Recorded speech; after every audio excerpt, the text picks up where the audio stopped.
Alto Vale do Itajaí recebe investimento de 6,5 milhões de reais contra enchentes. Operação da Polícia Paranaense termina com 450 prisões. Equipe japonesa visita Santa Catarina para discutir estratégias de prevenção a desastres naturais. Aeroporto de Londrina, no Paraná, recebe 200 milhões de reais para investimentos em ampliação e modernização. Rio 40 graus. Cariocas lotam praias à noite em meio à onda de calor. Estados Unidos aprovam primeira lei anti-imigração. Longa, Ainda Estou Aqui, recebe 3 indicações ao Oscar. Melhor filme, filme internacional e melhor atriz.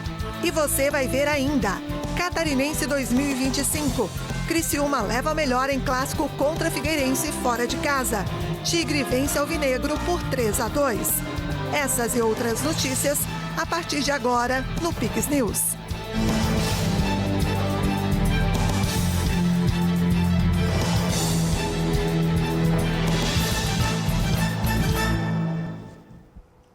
Olá, sejam todos bem-vindos ao Pix News desta quinta-feira, dia 23 de janeiro. Nós estamos ao vivo agora no horário de Brasília, 8h06.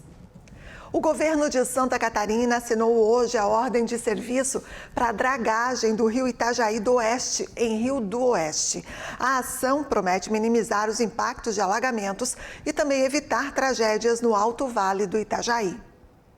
Com a assinatura do governador Jorginho Melo e do secretário da Proteção e de Defesa Civil, Fabiano de Souza, está autorizado o início dos trabalhos de dragagem, limpeza das margens e de recomposição das matas do rio Itajaí do Oeste.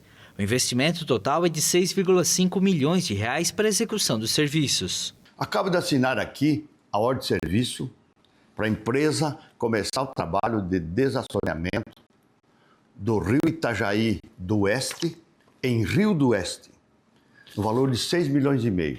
Um compromisso nosso com a comunidade para que a gente evite cheia, evite tragédia. É a continuidade do que nós estamos fazendo em todo o Alto Vale. Rio do Sul, Rio do Oeste, Taió, Tuporanga, José Boatê, enfim, a construção de novas barragens e o trabalho de limpeza que nós estamos fazendo. Rio do Oeste é uma cidade que, quando ocorre uma inundação no Alto Vale, é uma das últimas a sair. Tudo fica muito represado. Há um represamento por conta do rio Itajaí do Sul, que vem de Tuporanga, há um represamento por conta do Rio das Pombas, que vem de Pouso Redondo. Então, essa é uma importante medida para a gente dar mais vazão, fazer com que o rio fique menos represado e assim a gente amenize, mitigue o desastre de inundação em Rio do Oeste. A dragagem será realizada em um trecho de quase 8 quilômetros. Assim como em Rio do Sul, o trabalho utilizará retroescavadeiras hidráulicas embarcadas, removendo sedimentos e lixo acumulado no rio. Segundo o secretário Fabiano de Souza, a obra vai aumentar a vazão do rio e reduzir o represamento, principal causa das enchentes em Rio do Oeste. É claro que não existe solução para ação isolada.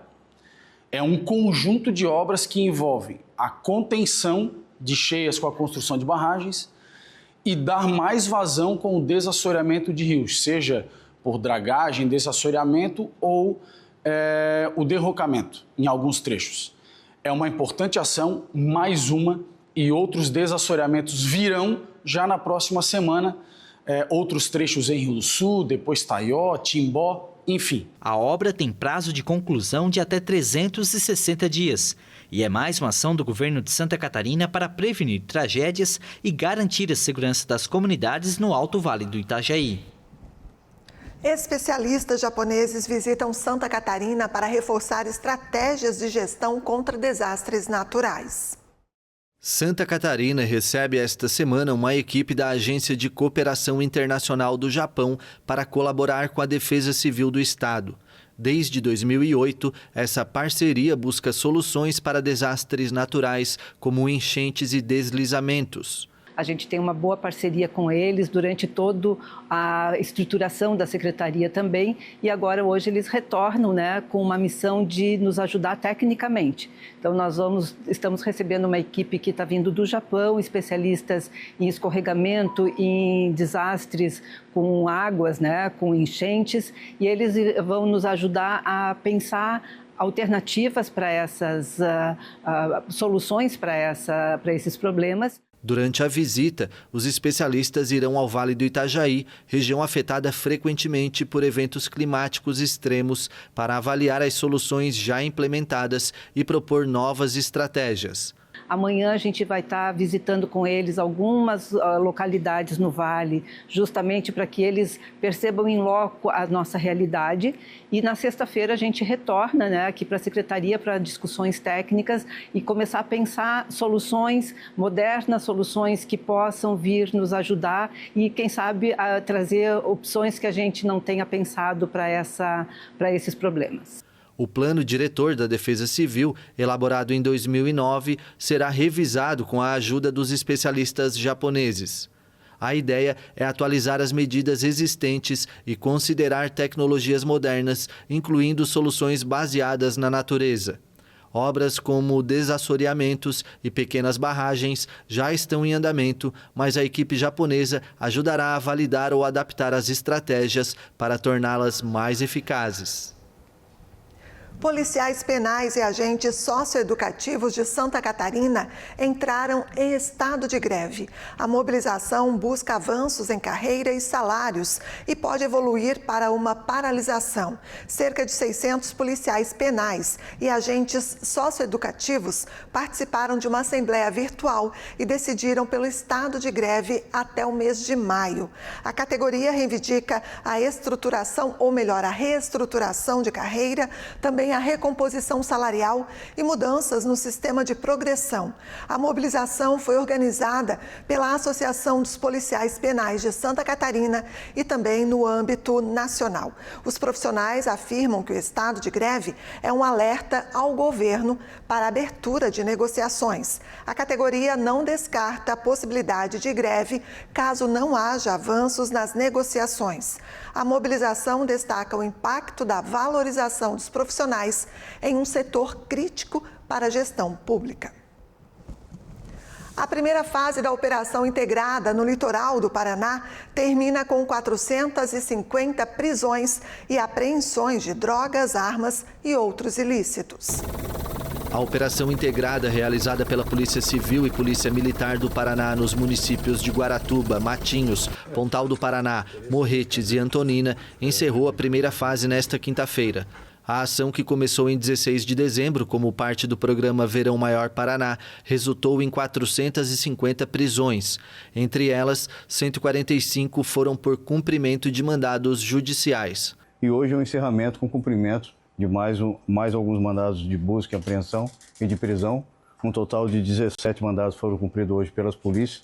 Nós participamos no período da madrugada, onde nós tivemos a prisão de uma pessoa em flagrante em Guaratuba por tráfico de drogas, e 4 prisões em flagrante em Morretes também por tráfico de drogas, além do cumprimento de mandado de prisão de uma pessoa em Morretes. Agora nós vamos dar início à segunda fase da operação de inteligência também, que se estenderá até o final da Operação Verão. Durante a operação, as forças de segurança apreenderam armas e drogas. As ações contaram com apoio aéreo, cães farejadores e patrulhamento ostensivo. Olha, é uma operação que ela é planejada, organizada e feita um trabalho inteligente. O Ministério Público é demandado, o Poder Judiciário também, para deferir os mandados de busca e apreensão e de prisão.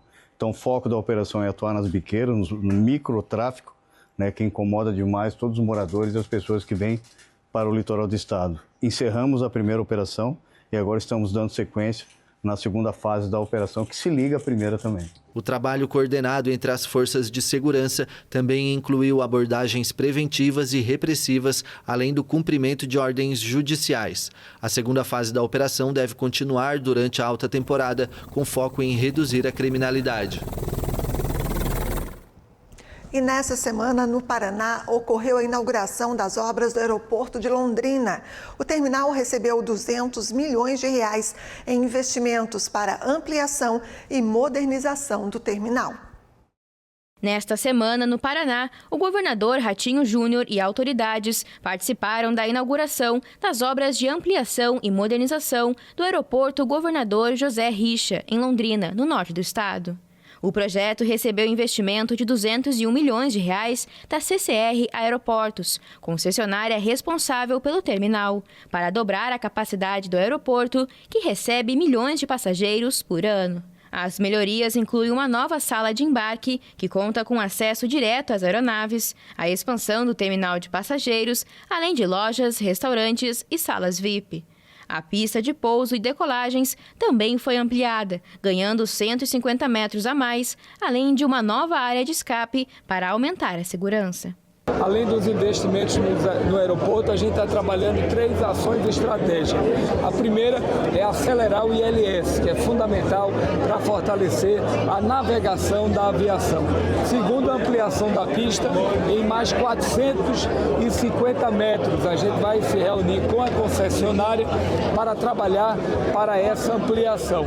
E, além disso, o taxiway, que vai cada vez mais melhorar a manobrabilidade dos aviões que pousam aqui no aeroporto. O projeto inclui a modernização da estrutura de navegação, com a relocação de sistemas de navegação aérea e construção de infraestrutura para a instalação futura do ILS, o Sistema de Pousos por Instrumentos, o que vai permitir ao aeroporto continuar operando mesmo em condições climáticas adversas, como em dias chuvosos, o que atualmente não é possível. O ILS é um equipamento importante, essa reforma, essa ampliação do aeroporto vai facilitar inclusive esses investimentos, porque não justificaria fazer a colocação desses equipamentos, já que o aeroporto ia passar por uma reforma tão grande como passou. Agora, com uma reforma, o DCEA, que é um órgão do Exército, que faz a implantação, vai ter mais tranquilidade para fazer a implantação. Mas só com a mudança, que foi uma mudança técnica da empresa CCR, que é a gestora do aeroporto, da chegada da cabeceira da pista, da nova cabeceira da pista, da nova chegada do avião, que antes chegava para um lado, foi feito um estudo, mudou para outro, já diminuiu em mais de 50% o número de cancelamento de voos. Então, às vezes, mesmo não tendo o equipamento, você com decisões técnicas, estudos, consegue diminuir o problema de cancelamento de voo. O Paraná é o estado que mais recebe investimentos da concessionária CCR Aeroportos, já que os aeroportos de Curitiba, Foz do Iguaçu, Londrina e Bacaxeri somam o maior número de passageiros das concessões da CCR. O Paraná é um lugar, se a gente for olhar com calma, acho que é o lugar que a gente mais está investindo atualmente no nosso grupo. Se a gente olhar para rodovias, mais aeroportos, na área de aeroportos foi o estado onde a gente mais investiu, é o estado mais importante para a gente em termos de receitas, o aeroporto de Curitiba, Foz do Iguaçu, Londrina, aeroporto do Bacaxeri, somado em termos de passageiros, então para a gente é uma exposição muito forte, e em rodovias também, agora com esse lote que a gente ganhou. O governo do estado ainda vai soltar mais 2 concessões de rodovias e a gente vai analisá-las com muita atenção. É um estado onde a regulação é muito bem respeitada, as regras são previsíveis, os contratos federais também são bastante previsíveis e regulados, e muito bem regulados. Então a gente está muito animado com o estado do Paraná, e a região de Londrina é uma região extremamente pujante, muito forte, que a gente acredita muito. Também no Paraná, o litoral do estado recebeu reforço financeiro para a saúde pública durante a alta temporada, com investimentos em equipes médicas e estrutura de atendimento. O governo do Paraná já repassou cerca de 11 milhões de reais para 7 municípios do litoral para ampliar os serviços de saúde. Parte do recurso foi destinada a Matinhos, Guaratuba e Pontal do Paraná, onde tendas anexas às UPAs foram instaladas para atender a alta demanda. O objetivo é fazer com que estas unidades de apoio tenham equipes. Então, se nós temos uma equipe contratada para a UPA, eles vão ter que ampliar um pouco para colocar em funcionamento as unidades de apoio. Esse é o espírito desse recurso nesse momento. Em dezembro, em 2 parcelas, nós passamos recursos para a Operação Verão Maior. E foi o maior repasse dos últimos anos, 10 milhões de reais. Nós estamos apurando exatamente toda essa transferência. Temos aqui notícias que o prefeito Dalmoura nos deu. Então nós vamos apurar tudo isso. Estamos acompanhando para e passo tudo o que está acontecendo para que as equipes fiquem à disposição, o SAMU funcione. Tudo isso tem que girar de maneira azeitada. Essas estruturas estão funcionando 24 horas, com capacidade para atender até 250 pessoas por dia e já realizaram mais de 5 mil atendimentos desde o dia 17 de janeiro. Se for necessário investir mais, nós vamos investir. Desse recurso que nós trouxemos hoje, tem também um pouco desse recurso para a compra de mais medicamento de urgência e emergência, injetáveis. Aqui não vai precisar de soro, né? Não. Aqui está sobrando soro. Mas, de qualquer maneira, isso vai ficar à disposição para poder atender as pessoas que vierem. Eu tenho certeza, se a gente fizer ali um censo agora, na porta, nós temos pacientes de Matinhos, mas temos pacientes, metade da procura é de fora daqui de Matinhos, que são os turistas. Então, tem que ter medicação. Além dos atendimentos nas tendas, os municípios receberam medicamentos injetáveis e reforço nas equipes médicas. Nos últimos anos todos, principalmente no ano 23, 24, que já existiam os shows, nós detectamos que as estruturas estavam dando conta. Com essa possibilidade do aumento de casos, eventualmente de surto de vírus, norovírus, nós nos antecipamos e montamos essa estratégia junto com as prefeituras. Então, esse esquema aqui está montado, essa estrutura está montada para que a própria licitação da prefeitura coloque profissionais, e nós estamos comparecendo com um pouco mais de recursos, mas nos preocupa, saúde é preocupação todo dia.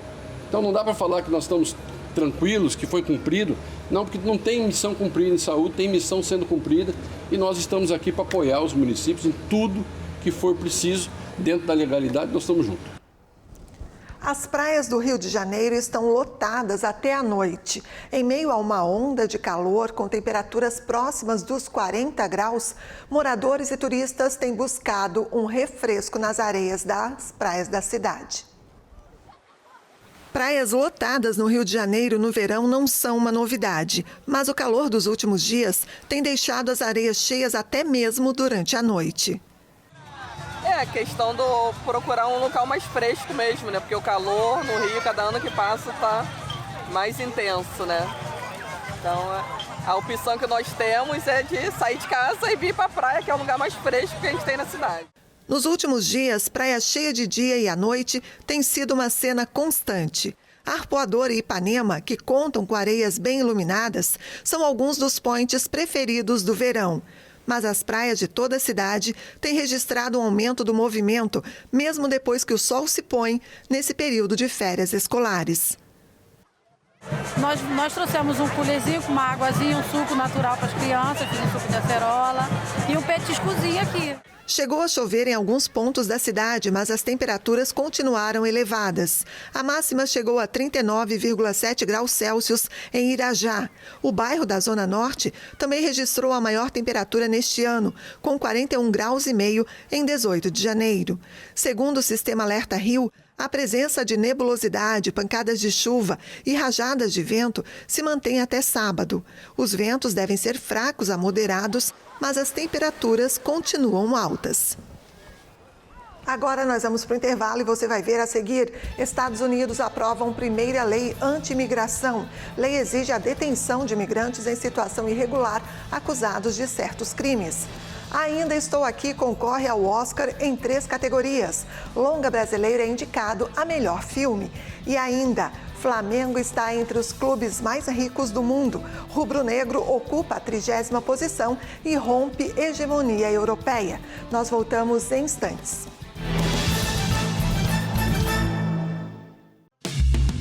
Bebida quente, tá com nada. Churrascão, tá com tudo.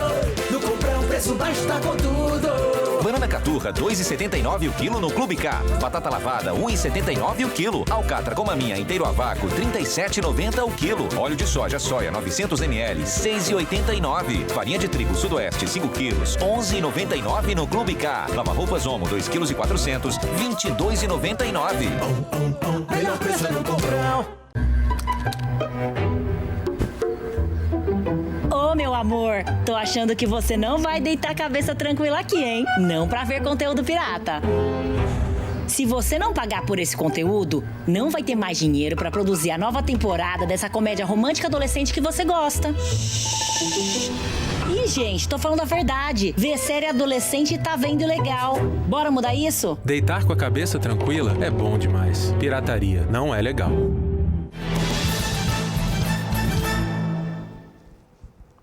Estamos de volta com o Pix News desta quinta-feira, agora 8h23.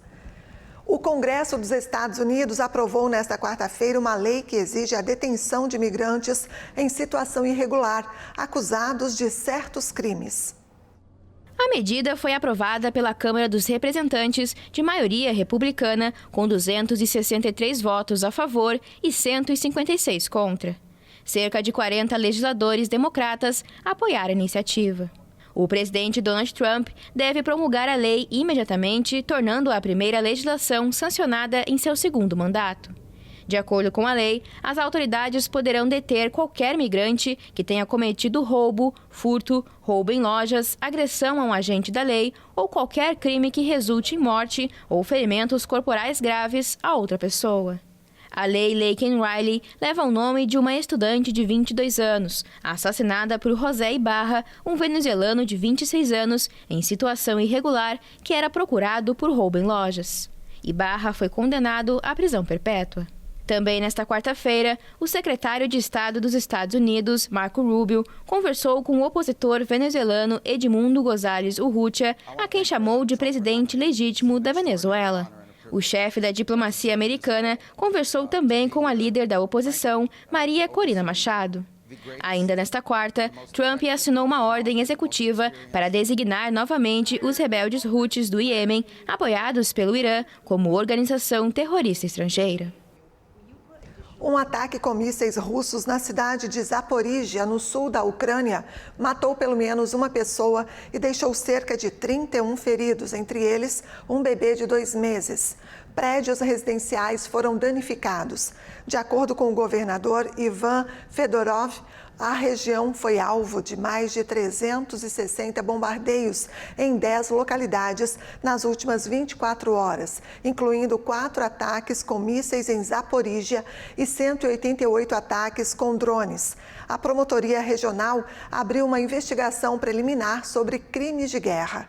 Os militares russos intensificaram os ataques ao sul da Ucrânia nos últimos meses, multiplicando os bombardeios em Zaporíjia, uma cidade que tinha 700 mil habitantes antes da guerra. Desde novembro, a Ucrânia teme uma ofensiva contra a cidade, que está localizada a cerca de 35 quilômetros das posições russas. Autoridades da Tailândia confirmaram que mais de 250 escolas em Bangkok foram fechadas nesta quinta-feira devido à poluição do ar. Por causa da situação, o governo da capital restringiu o tráfego de veículos pesados na cidade, entre outras medidas. A poluição atmosférica é um fenômeno típico na Tailândia e em outros países da região nesta época do ano, quando o vento do inverno se mistura à fumaça da queima de rejeitos agrícolas e dos automóveis. Nesta semana, o problema voltou a castigar Bangkok e autoridades locais confirmaram que mais de 250 escolas foram fechadas devido à poluição do ar. Por causa da situação, o governo da capital tailandesa pediu ainda que as pessoas trabalhassem de casa e restringiu o tráfego de veículos pesados na cidade. Bangkok foi classificada em 6º lugar no índice de cidades mais poluídas do mundo pelo serviço de monitoramento iCare. Os níveis de PM2,5, micropartículas cancerígenas que podem entrar no sangue através dos pulmões, atingiram 122 microgramas por metro cúbico. A Organização Mundial da Saúde recomenda que a exposição média ao longo de 24 horas não exceda as 15 microgramas.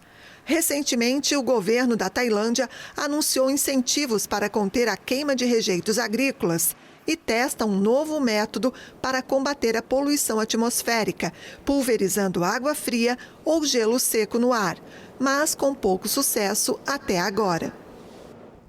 Um novo incêndio florestal foi registrado ao norte de Los Angeles, forçando as autoridades a emitir milhares de ordens de evacuação na costa oeste dos Estados Unidos. A região é assolada por chamas intensas há 2 semanas.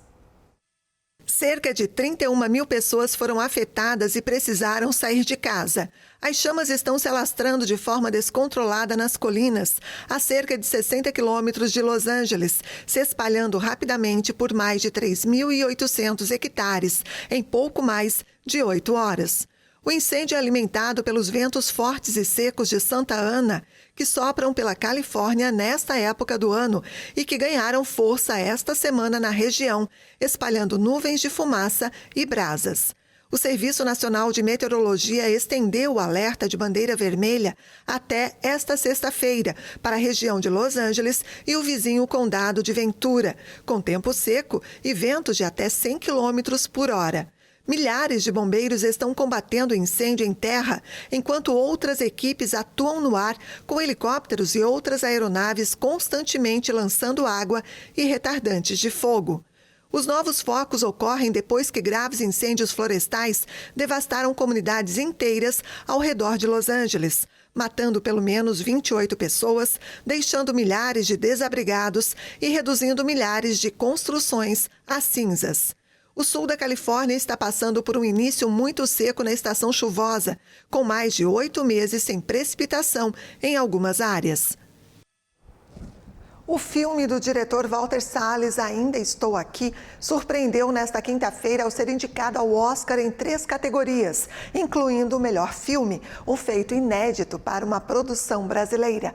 O longa ainda concorre como melhor filme internacional e melhor atriz para Fernanda Torres. For Best International Feature Film, the nominees... Ainda Estou Aqui, do diretor Walter Salles, concorre a 3 categorias do Oscar. Esta é a primeira vez que um longa brasileiro recebe a indicação de melhor filme na maior premiação do cinema mundial.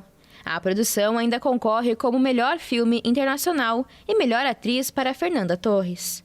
A expectativa aumentou depois que a artista foi premiada como melhor atriz no Globo de Ouro no começo do mês.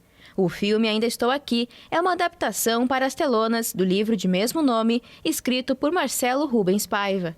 O escritor conta a história de sua mãe, Eunice Paiva, uma dona de casa dos anos 1970, mãe de 5 filhos, que se torna uma grande ativista dos direitos humanos depois que o marido, o ex-deputado Rubens Paiva, é preso e assassinado durante a ditadura militar no Brasil. O filme já foi assistido por mais de 3 milhões de pessoas, se tornando o maior sucesso do cinema latino-americano em 2024. Ainda Estou Aqui foi premiado no Festival de Veneza, deu a Fernanda Torres o prêmio de melhor atriz no Globo de Ouro e ainda concorre como melhor filme de língua não inglesa no BAFTA. A cerimônia de entrega do Oscar está prevista para o dia 2 de março. E o filme Emília Pérez, um dos favoritos à estatueta dourada, bateu recorde de indicações e concorre a 13 categorias, entre elas a de melhor direção, melhor atriz coadjuvante e melhor filme internacional.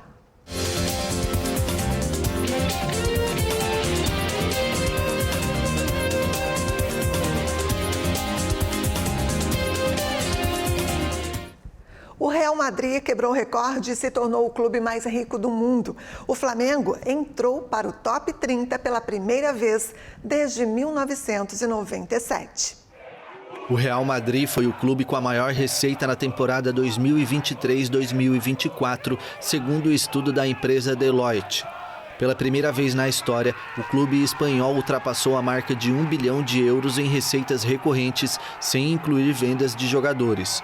O Flamengo também foi destaque, entrando no ranking dos 30 clubes mais ricos do mundo, com receita estimada em 198 milhões de euros. A pesquisa anual da Deloitte aponta o impacto positivo de torneios internacionais, como o Mundial de Clubes de 2025 para times fora da Europa. E agora vamos falar de estadual. No Catarinense, destaque para a vitória do Criciúma fora de casa, diante do Figueirense. Claro, quem traz mais informações para a gente é Vinícius Pacheco, que chega por aqui. Boa noite, Vini, seja bem-vindo. Boa noite, Andréia. Boa noite a todos que nos acompanham aqui no Pix News. É isso mesmo, o clássico, quem levou a melhor foi o Criciúma, jogando no Orlando Scarpelli. Vamos conferir como é que foi? Criciúma saindo na frente, logo cruzamento na grande área e Everton completando, abrindo o placar neste clássico. Figueirense teve um gol anulado, que poderia ser o empate do clube, foi anulado por impedimento e a gente vai conferir aqui nessa imagem mais aberta, onde dá sim para verificar que estava de fato impedido. Na sequência, o Criciúma ampliou o placar com Eduardo de Queiroz, gol de centroavante, cruzamento na grande área, gol de cabeça do Eduardo de Queiroz. O Figueirense vai conseguir abrir o placar e diminuir um pouquinho a diferença com o Gabriel Santiago. Belo gol, um chute bem colocado. Depois o Juninho acertou esse chute na veia após o cruzamento na grande área.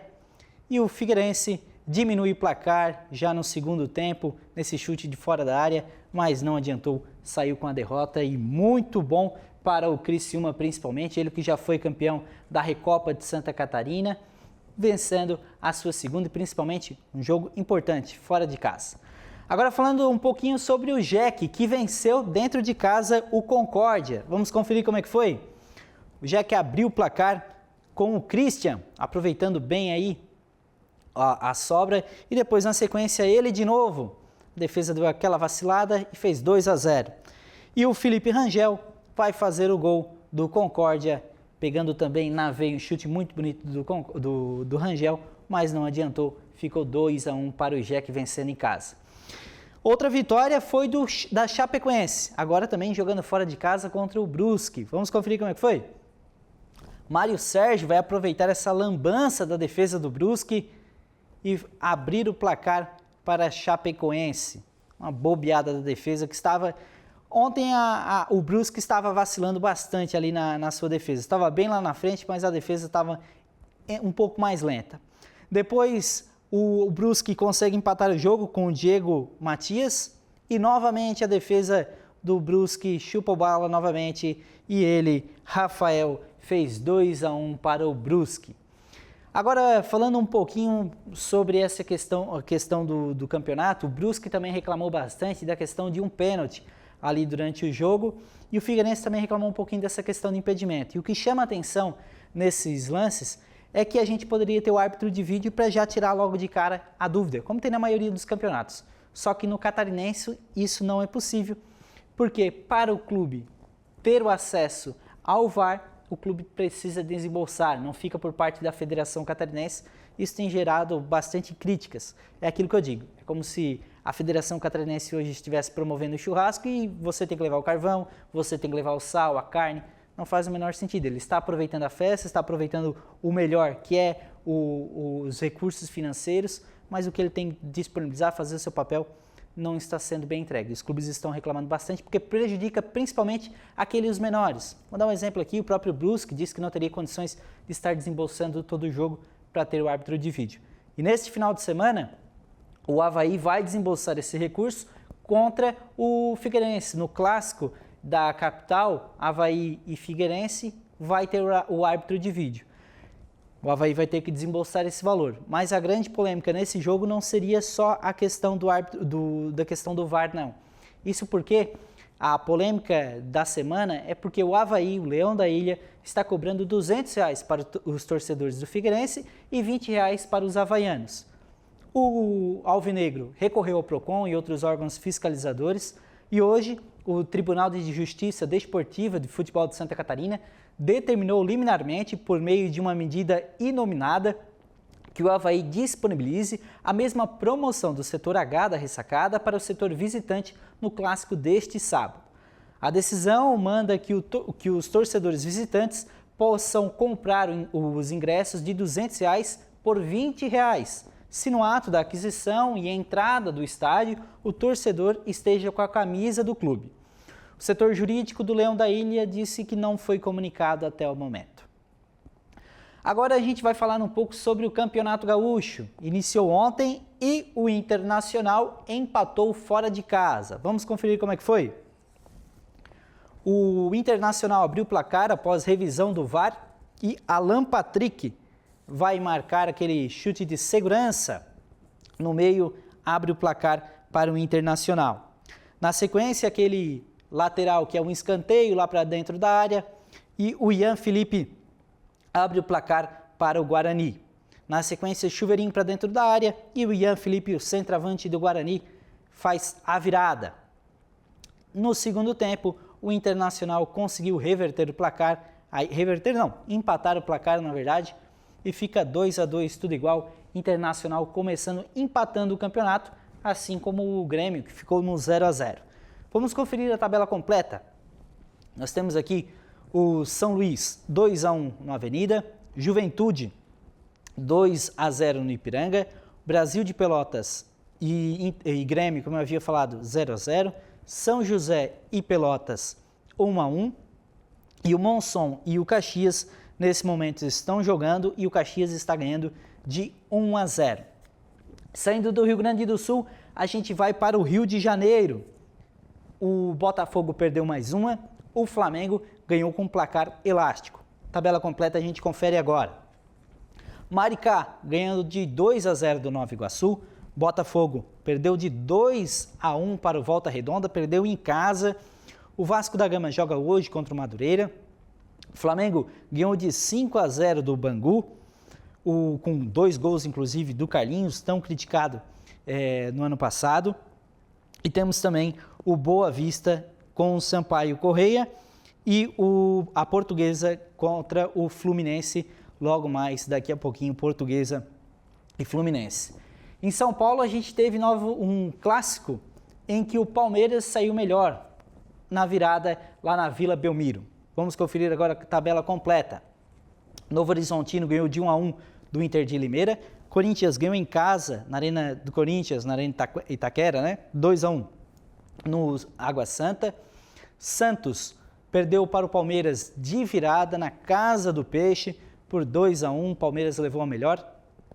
Novo Horizontino jogando nesse momento contra o Botafogo. A gente teve uma chuva, o jogo atrasou um pouquinho mais e acabou nesse momento está 0-0.